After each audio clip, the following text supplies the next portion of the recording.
Vladimir, very good to see you here on nearly the 4th anniversary of this awful conflict, at a critical stage now in the push for peace. But we will talk this afternoon about the plan in some detail, but the principles remain the principles that we've operated on for a very, very long time, which is that we stand with Ukraine, and if there's to be a ceasefire, it needs to be a just and lasting ceasefire.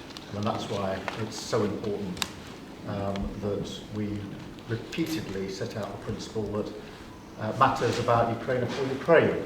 And we stand here to support you in the conflict and support you in the negotiations, and make sure that this is a just and lasting settlement if we can get that far. But you're very welcome. Much look forward to our discussions. Thank you very much, Kier. Thank you for organizing this meeting. Thank you, friends. Emmanuel, Friedrich, thank you for our joint meeting.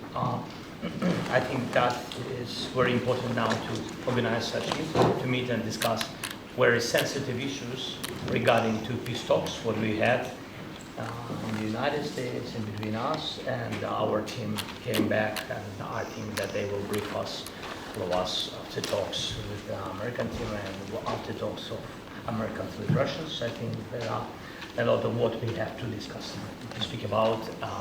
So there are things which are very important for today. I think unity between Europe and Ukraine, and also unity between Europe, Ukraine, and the United States. There are some things which we can't manage without Americans, things which we can't manage without Europe, and that's why we need to make some important decisions. So thank you very much for this deal. Thank you. Emmanuel.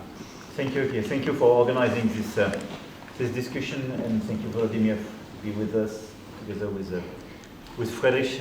I think we all support Ukraine, and we all support peace and peace negotiations to have a sustainable, a robust peace. And I think we have a lot of cards in our hands. The financing and the furniture of equipment and training programs to Ukraine, the fact that Ukraine is resisting in this war, and the fact that the Russian economy is starting to suffer, especially after our latest sanctions and the US sanctions. And now I think the main issue is the convergence between our common positions, Europeans and Ukrainians, and the US to finalize these peace negotiations and re-engage a new phase in the best possible conditions for Ukraine, for the Europeans, and for our collective security. Thank you. Thank you, Prime Minister Keir Starmer, for having us here in 10 Downing Street in London today. I highly appreciate that we are having the opportunity to see you, Volodymyr, together with Emmanuel, and talking about the upcoming days, because this could be a decisive time for all of us. So we are trying to continue our support for Ukraine, as you know. On the other hand, we are seeing these talks and negotiations in Moscow and the US. I'm looking forward to hear from you what the outcome of these talks might be. And we are still and remain strongly behind Ukraine and giving support to your country, because we all know that this, the destiny of this country is the destiny of Europe. Yeah. So that's the reason why we are here, trying to figure out what we can do. And nobody should doubt on our support for Ukraine. And this is what we are firmly standing behind, and the outcome is open. I'm skeptical about some of the details which we are seeing in the documents coming from the US side, but we have to talk about that.